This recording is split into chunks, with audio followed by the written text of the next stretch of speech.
Ever wondered how the early rabbis discussed the rebellious and wayward son and what to do with him? Well, that's exactly what we're going to be discussing in this 191st episode of The Jewish Drinking Show, bringing L'chaim to life.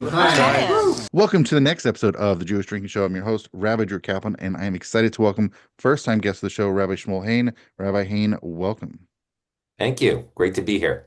Absolutely. For those less familiar with Rabbi Hain, he is a pulpit rabbi, educator, and community builder. Under his leadership since 2006, that's right, 20 years ago, Young Israel Ohav Tzedek of Riverdale/Yonkers has doubled the size of its membership, completed a major expansion project, and transformed into a vibrant community synagogue. As Rosh Beit Midrash V'Torah Shabbat Peh at SAR High School, he chairs the Torah Shabbat Peh/Gemara department, mentors the Beit Midrash fellows, and teaches advanced Judaic studies classes. He is also on the leadership team of Machon Siach, SAR High School's research arm for educators. He is also an adjunct faculty member at my alma mater, YCT Rabbinical School, where he teaches Hilchot Avelut.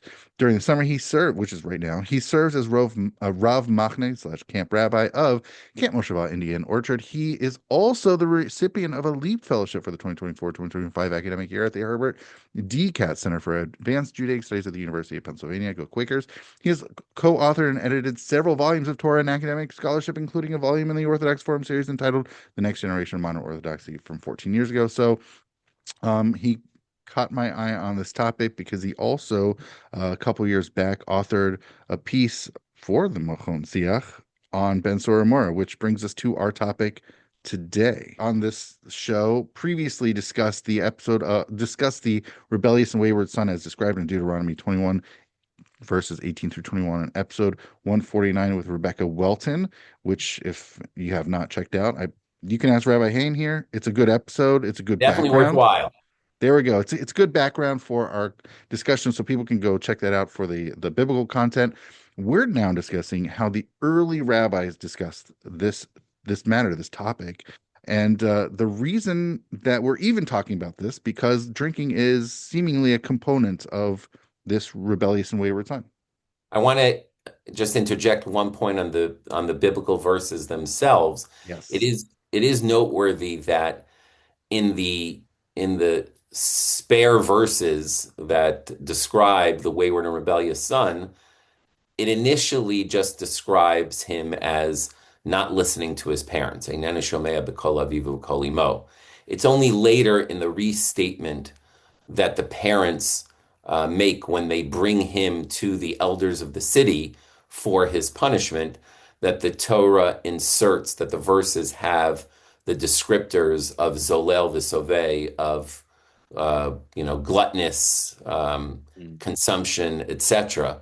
So I think it's even interesting on the biblical level to ask how central is the eating meat and the drinking wine in the determination of this young child as a wayward and rebellious son, because it's not clear from the verses themselves whether this is like a secondary add-on or it's essential. The rabbis understand that it's essential and that whatever applies in the second description of the child, the one that the parents give to the court, is also implicit in the initial description of the verses themselves. But even on that first initial read of the verses, it's not 100% clear how central the meat and wine, the Zolel v'Soveh piece is.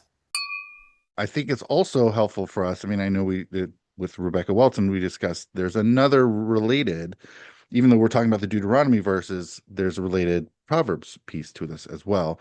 And even though in Deuteronomy it doesn't specify, I mean, this is Jewish drinking, it didn't specify wine or, for that matter, meat, because it just talks about the guzzling and overconsumption. In Proverbs, it spells out the wine and meat, which, if I may, I think this brings us to, I think, a very central text when it comes to these early rabbis, how they, if I may, how they describe this. And so this is Mishnah and Sanhedrin 8:2, which talking about when is this son liable, and it says from when he eats a tartamar of meat and drinks a half log of Italian wine. We're talking about wine drinking. Although there's a dissenting voice, Rabbi Yossi, a fifth generation rabbi, who says when he eats a mana of meat and drinks a log of wine, so he doubles the amount of minimum consumption to trigger the culpability. Well, so we're already talking about drinking, and we seem that this is a necessary component for triggering the culpability, which also is interesting that I'm not exactly sure. Do you know how much a log is? Yeah, so I've gone down that road a little bit. Yeah. A log is a lot. It would be that would be a lot for one sitting. Hmm. But I don't remember I don't recall the exact measurement, volume measurement of a log. You can consult, your Steinsaltz or Art Scroll translation. They have the number for it. Yeah. Yeah, I would just also say you're right. The verses are so sparing in describing what he's done wrong that the fact that it does mention Zolel v'Soveh, the rabbis connecting it to the verse in Proverbs kind of run with that. The other element that's assumed in the rabbinic texts about even the earliest rabbinic texts about the wayward and rebellious son is that he's stolen from his parents. That's actually never mentioned in the verses, and it's not exactly clear where that's grabbed from. Like, the Einena Shomea b'kol aviv v'kol imo could just mean clean your room. No, I don't want to clean my room. It doesn't necessarily mean that he's stolen from his parents, but in the Tannaitic literature, in the Midrash Halacha, and in the Mishnah and the Tosefta, the assumption, the consensus is that there has to be an act of theft from the parents, and then a feasting and drinking with the money that one stole from the parents, using that to purchase the meat and the wine for the feasting. Hey there, I wanted to break in. I hope you're enjoying this episode so far. But if you like rabbinic texts, well, that's something we're going to be exploring on the 192nd episode. And here is a sneak preview to next week's episode on that topic. We would call date beer because we're not used to having date beer. That's a strange thing to use for beer for us, because what is a typical thing that we would use for beer? Wheat or probably grain. Right, wheat or barley. And Usually. really, we need to do wheat or barley, yeah. And usually it's probably more barley, and then we even tell people, oh, this is a wheat beer, like the Hefeweizen, right? The Hefeweizen is a wheat beer, and usually we try to say, oh, this is a wheat beer, because the starting assumption that it's barley. And even for like Budweiser, it's like, oh, and they throw in rice. No one else does that, but like that's their thing, because it's a non-standard fermentable. And Hope you enjoy that sneak peek into beer for Kiddush and Havdalah in the Talmud. And now back into this episode on the early rabbis on the Ben Sorrer UMoreh. I want to say a little bit more about that Mishnah, but before I do, I do want to quote for our listeners, for anybody really interested in looking more into this one Mishnah about this consumption aspect. There is a really fascinating dissertation by Rachel Rosenthal, if anybody's interested. And I just want to quote this side note. It's on page 95 from her dissertation. So I'm just going to read this out. She says, ultimately, the stubborn and rebellious son, as defined by the Mishnah that we just read, is a son who is out of control. He shows no fear of his parents and follows his appetites wherever they lead him, even, eventually, to violence. And because of the potential severity of his crimes, a reader might come to believe that the rules for qualifying foods should be extended to include food that is otherwise forbidden, and especially food that rightfully belongs to the priests, the Levites, or the temple.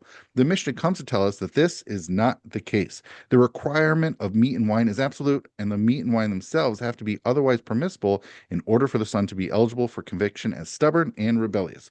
No other case can be combined with that of the stubborn and rebellious son, a dramatic limitation imposed on the case. This does not mean that he will not be prosecuted for eating forbidden things in a forbidden way, but rather that the violation blocks him from being stubborn and rebellious. Here, categories of violations cannot be mixed, and again, a layer of protection is added for the son. So it's almost like there's and we even see and this is a trend we're going to continue seeing throughout the early rabbinic work, is that they continue limiting the culpability of the son to be put to death. Yes, and I one of the things that I find interesting, and the main teaching that I do of this text is with high school students, 11th grade students at SAR High School. And so it really is a wonderful opportunity for them to think about parental authority and also the question of drinking and behaviors that could lead to kinds of addictions and other kinds of things.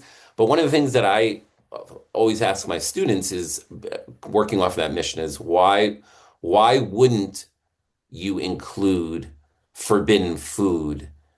Wouldn't you think that that certainly should result in someone being prosecuted as a wayward and rebellious child? Like, I understand that that Mishnah says that you can't be a ben Sorrer UMoreh if you either had, or is it the following Mishnah? If Here, I'll read it out. So it's baked within that Mishnah. It talks about, and there's a whole bunch of limiting. It said if he ate these items, if he ate this meat or drank this wine with a mitzvah group, or ate them at the intercalation of a month, or if they were the Ma'aser Sheni in Jerusalem, the second tithe, which is another Deuteronomy verse.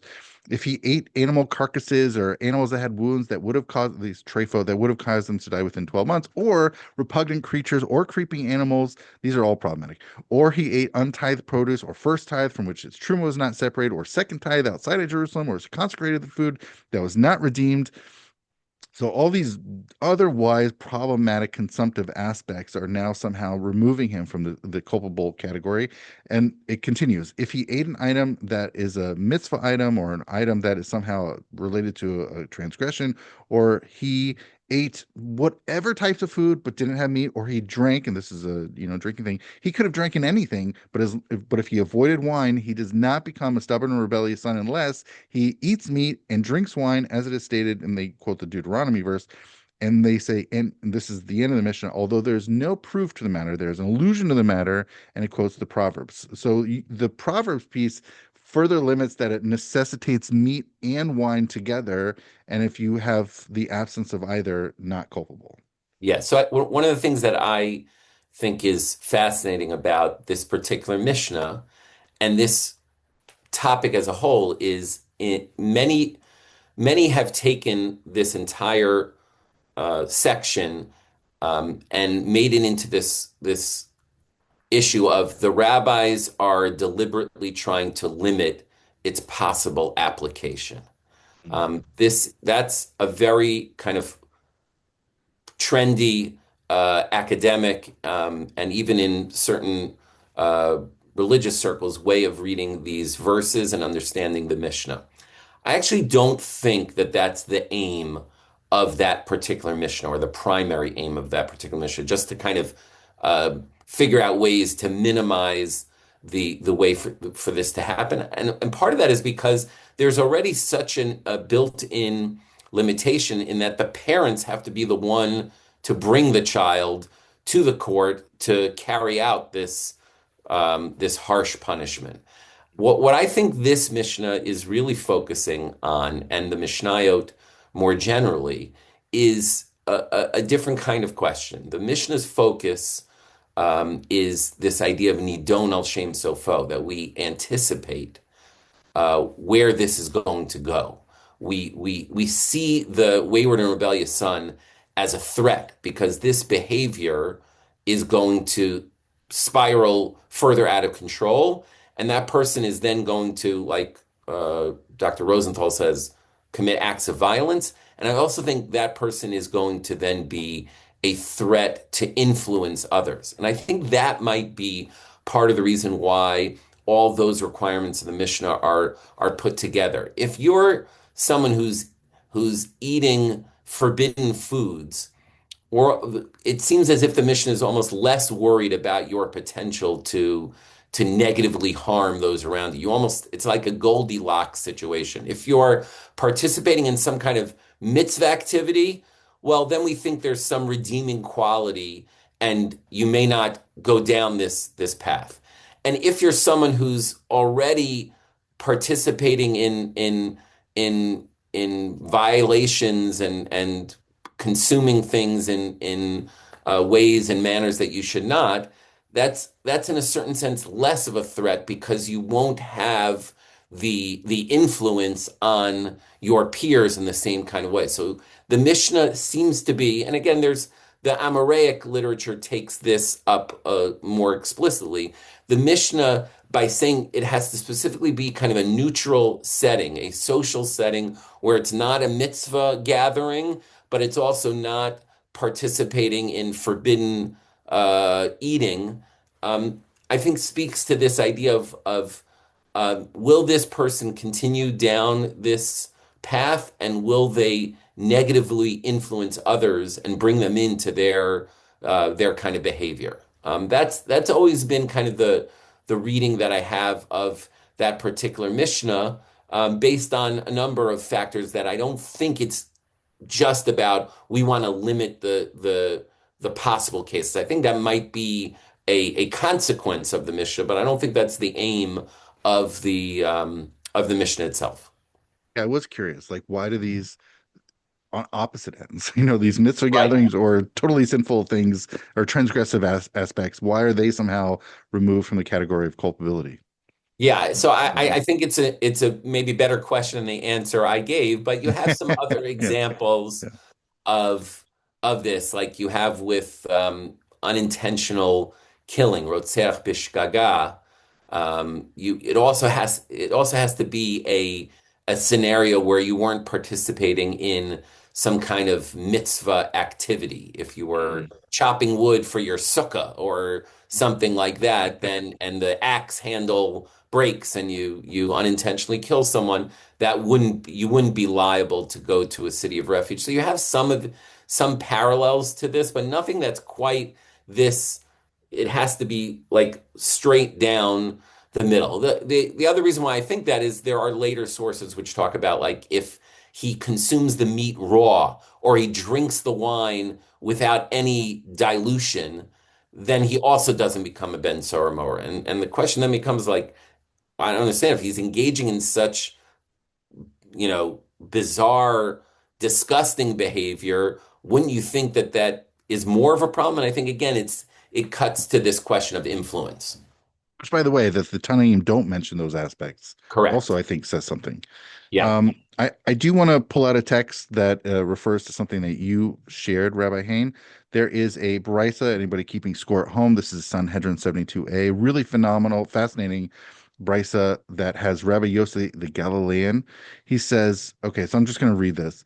He says, due to the fact that if this son ate a tartimar of meat or half log of Italian wine using the same measurements as the initial uh, quantification in the Mishnah, he says, rather, the Torah penetrated the ultimate mindset of the stubborn and rebellious. L'sov daito shel ben Sorrer. And it says, in the end, he'll squander his father's property, seeking that which he had become accustomed to, but not finding them. He's going to go out to the crossroads and rob people, which definitely escalated quickly. The Torah said that he should die innocently rather than dying guiltily. And it says, because the death of the wicked is beneficial to them and also beneficial to the world, while the death of the righteous is detrimental to them and detrimental to the world. I'm just going to throw in one more thing. It says, sleep and wine of the wicked is beneficial to them and beneficial to the world, which is also, I think, in the Mishnah somewhere. And sleep and wine of the righteous is detrimental to them and detrimental to the world, which is but anyways, it really, like, it escalates quickly. If this is how he's acting now at this young age, and listeners at home can check out, I pulled out Mishnah Sanhedrin 8:2, but you look the first half of that chapter, there's other culpability mechanisms and talking about the age of the son. But he's a teenager. He's a young teenager. And if they're so basically Rabbi Yosef the Galilean is articulating here, if this is his behavior this young of an age, can you imagine what he'll be in 5, 10, 20 years? Might as well take him out now. Yeah. So that that on the surface solves one problem, but generates another. The Yeah. the problem that it solves is, and this is about the biblical verses, but it's what occupies, I think, a lot of the Tannaitic material here is we're trying to figure out what exactly did this young man do to warrant this punishment. Typically we have an explicit verse where we can point to, lo tirtzach in the Ten Commandments. It says, "Thou shalt not kill," And so then we know that there is a punishment. Another verse says, "Mot yumat," that you receive a punishment for that. With this portion in Deuteronomy, all we have is that he's called a wayward and rebellious son. He hasn't listened to his parents, and there's this element of meat and drinking wine. And all of a sudden, we're stoning him and getting rid of this problem. And so, one of the things that occupies the rabbis is, I think, both from an ethical perspective, but also from an internal mechanism of generating a punishment. What are we killing him for? What's the prohibition he's violated? What has he done? What's the act that he's done? And so the answer of the Mishnah and of this Braita is, well, he hasn't really done anything yet which warrants that, but he will. And we're worried about what he's going to do. So that solves one problem, one textual slash ethical problem of why are we killing him? What did he do? It generates another problem, which is, what about free will? What about the ability to choose? With my students now, this is now an outdated reference. I talk about Minority Report, the Oh Steven yeah, Spielberg, Tom Cruise film, which talks about precog and pre-crime, right. and it leaves us in this interesting kind of state of solving one problem but creating another problem. And I think that's where some of these other Mishnayot are operating. They're trying to figure out the precise kinds of behaviors and dispositions that we can really hone in on as nearly proof positive that he is going down this path. And that's where all the requirements, they're not just to make sure we don't do this that often, if at all. They're also to really identify who is a potential threat, who deserves the label of Ben Sorrer or Moreh. How has the eating and drinking gotten to the point where we can then predict that it's going to continue and eat his parents out of house and home, and eventually he'll then, be on the highway and robbing and eventually killing people. Because interestingly enough, some Rishonim point this out. Even if you go with the view that he's going to eventually steal and murder, that isn't a crime that warrants stoning. So they try to figure out, why are we giving him stone? Why are we stoning him if we're not eventually seeing the specific crime? And it seems to me that what the rabbis are trying to do is they're trying to explain that the category or the label, the designation as a Ben Sorrer or Moreh, is actually what generates the punishment, not a specific act that he will do in the future. And to garner that label, or to earn that negative label, you have to go through a whole catalog, a litany of different behaviors and actions in order to earn it. Hey there, I wanted to break in yet again. Although I asked for support in financial ways, because it does cost some money to make the hosting happen and other aspects of Jewish drinking happen. So your financial support is definitely appreciated. And don't forget, you can go to jewishdrinking.com/donate. But also, another way of supporting the show and everything that Jewish Drinking does is also to tell your friends, tell your neighbors. If you like this content, if you like this show, maybe people you know also like it. So feel free to let them know, hey, I have this interesting episode I heard, or a few episodes, or whatever it is, or even a few clips. Feel free to share with your friends. All right, thank you so much. Now back into the show. I think the wine piece is about identifying the kinds. Again, I sometimes worry that this is me reading, modern kind of understandings of addiction and other things into the sources themselves. But it does seem as if, because we're focused on meat and wine and the associations that has even intra-biblically with gluttony and other things, that we are looking at someone who's going to kind of fall into a pattern of behavior that causes us to be very concerned. Not only is he anti-authority and challenging his parents, there's also this other element of that we would call today maybe addiction, but that, I think that's somewhat anachronistic, but certain kinds of behaviors which may lead him to being perceived as a real threat.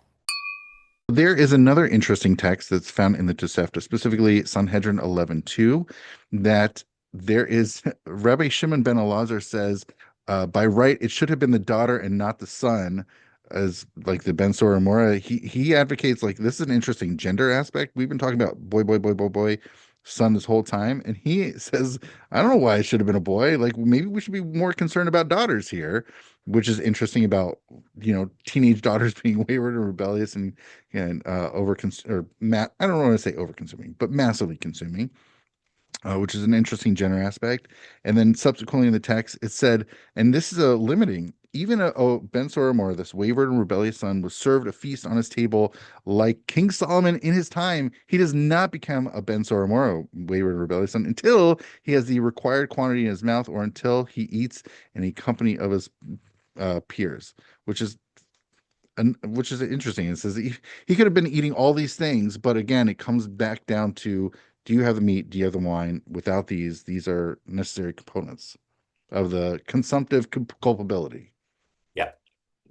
Yeah. The gender piece is an interesting one, because it almost sounds like, and this in later sources is explicated. It almost sounds like the Reb Shimon ben Elazar is suggesting that we would have it be daughters and not sons. Right. It would be one thing to say we shouldn't differentiate.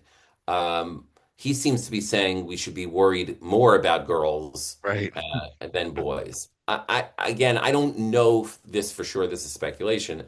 I think that has to do with kind of the concern of the sexual piece of this. That Oh, if interesting. Yeah. I think that's what's going on, and the Bavli has an indication in that vein that the oldest trade will become something that a girl who's going down this path would eventually need to partake in, and that's a negative for her and for society, as a whole. So the gender piece is interesting, and really the broader question of like bidinu, by logic we would say X versus Y, is a larger question within this universe of the wayward and rebellious son. How much of it can we try to figure out logically, and how much of it do we have to just state is divine command? Gzeirat Hamelech, it's Yeah. the decree of the king. That is very much connected to a larger question of the wayward and rebellious son, which is um, uh, the ethical dimension of this that is certainly problematic for our modern sensibilities, and I think that the rabbis were also bothered by. It is the answer to that question. Well, we just can't fully comprehend this. We need to just rely on divine decree. I personally find that not so satisfying, and I don't think that that's what these Tannaitic texts mean. I think these Tannaitic texts are saying if everything were equal, we would have interpreted it one way, but since the Torah then states Ben, and we have reason to think that it's specifically a son, we're going to interpret it this way. Not that there is no um, logic or rationale behind it, but that one could have interpreted it either way, or one maybe there would have been a preferred way, and the biblical verses come to teach us to interpret it in one particular way, but not that we should suspend our uh, ethical senses when doing this. Again, that's because I'm partial to the view that this whole topic, especially in the early Tannaitic period, is much more about the question of rooting out a potentially once in a generation problematic individual than it is in um, just trying to eliminate the law altogether. I remember one of the first times I had a conversation with someone when they were interested in bringing me out, actually entirely based on this, the Jewish Drinking Show. They liked the content, they liked what they heard from me, and they wanted to bring me out. And during our conversation, they said, "Hey, we know you have a lot of really great content, but we saw somewhere that you do tastings also." I said, "I do. I do lead tastings and I do texts and tastings." So I realized I did not do a good enough job, certainly on the show and probably in general, and letting people know, in addition to actually sharing really wonderful content about drinking and Jewish wisdom, history, tradition, literature, and more. But I also do tastings, and even better, marrying the two together, doing texts and tastings. So if that's something that's of interest to your shul, organization, JCC, whatever it may be, feel free to get in contact with me at drew@jewishdrinking.com. So thank you for letting me break in and share that with you. And now back into the show. Another text that I think is interesting and has opened up a whole field of interpretation. There's a Tosefta in Negaim in the context of the skin disease of tzarat, where there's a limitation on where that skin disease can be identified and named, and Jerusalem is excluded from the list. And that's in a discussion about how there would be no house that would have this this nigaim, these for lack of a better term, kind of maladies attached to them. And the Tosefta there also mentions Ben Sorrer UMoreh, the wayward and rebellious son, and says that there's no wayward and rebellious son in Jerusalem. And it's not totally clear why that is. There is a proof text given that may suggest that it has to do with more of a technicality, that Jerusalem is not within the confines or was not divided up to a specific tribe. Yerushalayim lo nitchalka l'shvatim. Yerushalayim was given to all of Israel as kind of the, Washington, D.C. Of the ancient Jewish world. But there is a fascinating interpretation of that limitation that the 20th century thinker Rav Meir Simcha of Dvinsk has in his Meshech Chochmah. He actually ties it into the meat and wine elements of the Ben Sorrer UMoreh, and he says, in the times of the temple in Jerusalem, there was constant meat consumption.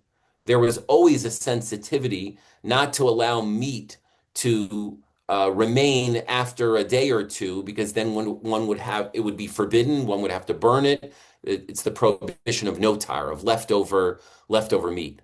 And he says similarly, there was so much produce coming in from all the surrounding towns and cities throughout Israel, that produce, that Maaser Sheni, was very often consumed in Jerusalem, and it would end up being wine that was consumed in Jerusalem. And so Meshech Chochmah suggests that the real reason for the limitation of Ben Sorrer UMoreh and not being able to have one from Jerusalem has to do with that since the young boy grew up in an environment where there was constant meat consumption and constant drinking of wine, we can't pin it on him.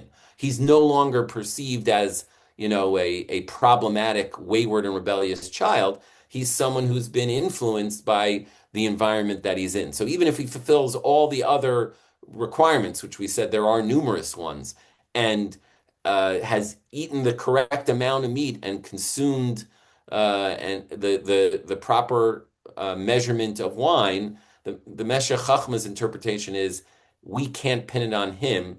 We have to recognize that he's been influenced by his environment, which I think is another really interesting takeaway from this when it comes to high school kids. One of the things that I talk about with my students when we do this is kind of some of the research on substance use and parental and siblings and those kinds of things. If you've had more exposure to it, what that does to you in terms of your own choices and your own um, statistical risk factors and protective factors. Hello, dear listeners. It's your host, Rabbi Drew. I wanted to break in right now and just say, hey, thank you so much for listening. I really appreciate, or watching, however you're consuming this content.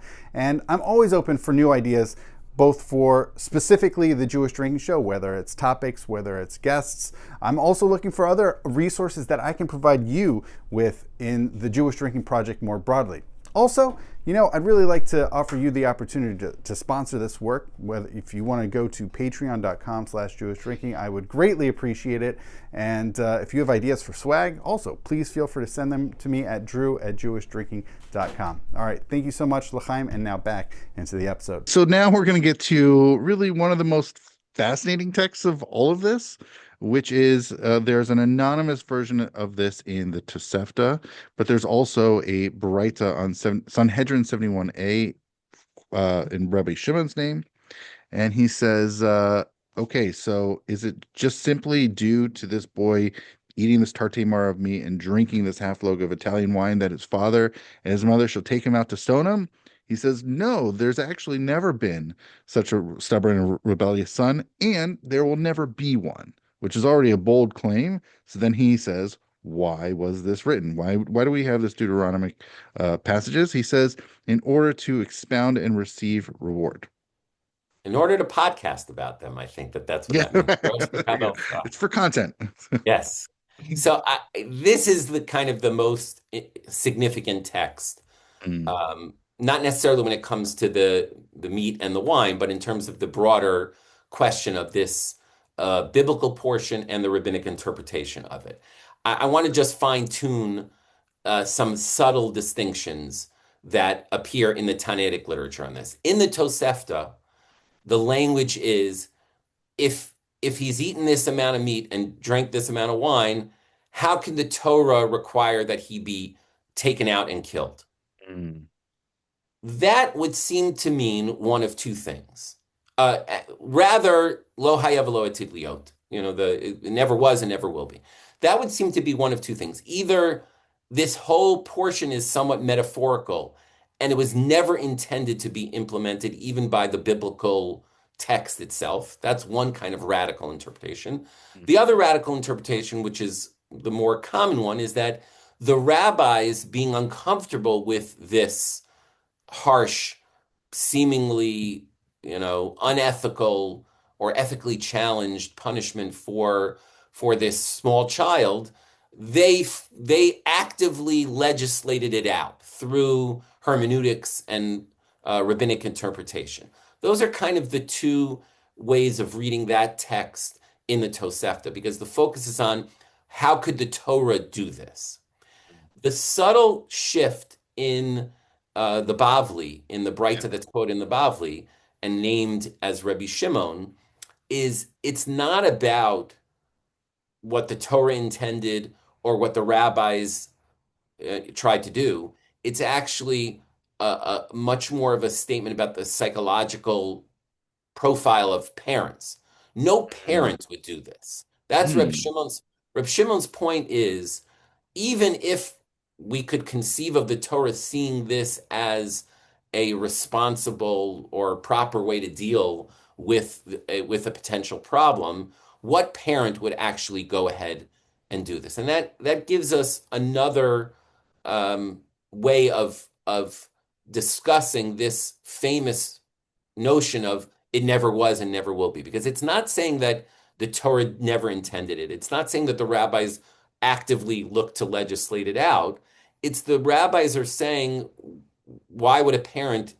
how could a parent or two parents, it would have to be the mother and the father, how could they both be on the same page to actually do this? And so that, again, I think that supports the idea that the ethical dimension of this is somewhat sidelined, because the rabbis seem to think that there is a scenario in which this would make sense, but it just practically won't happen, not because we legislate it out, but because one of the requirements is that the parents have to bring the child to the court and say, this kid deserves to die.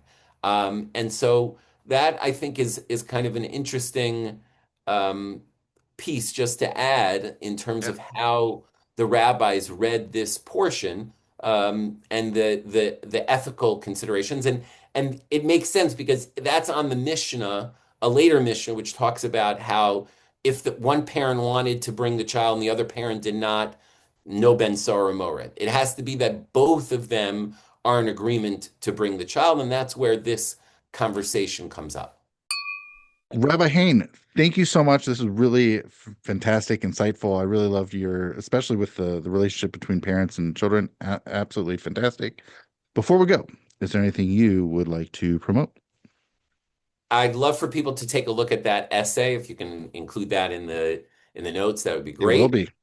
And yeah, one of the things that we talked a little bit about before we recorded was my interest in kind of the Avelut in mourning, and kind of how that intersects with Jewish drinking, and encourage people, as I'm working now on a book on the laws of mourning and trying to really figure out the themes and central ideas that the rabbis were trying to convey through that. Not just a book about the do's and the don'ts of mourning, but really trying to understand in a more sophisticated way the different themes that are there. I encourage people to check that out when that comes out, hopefully in 2027. Amazing. All right. Thank you so much, Rabbi Hain and L'chaim. L'chaim.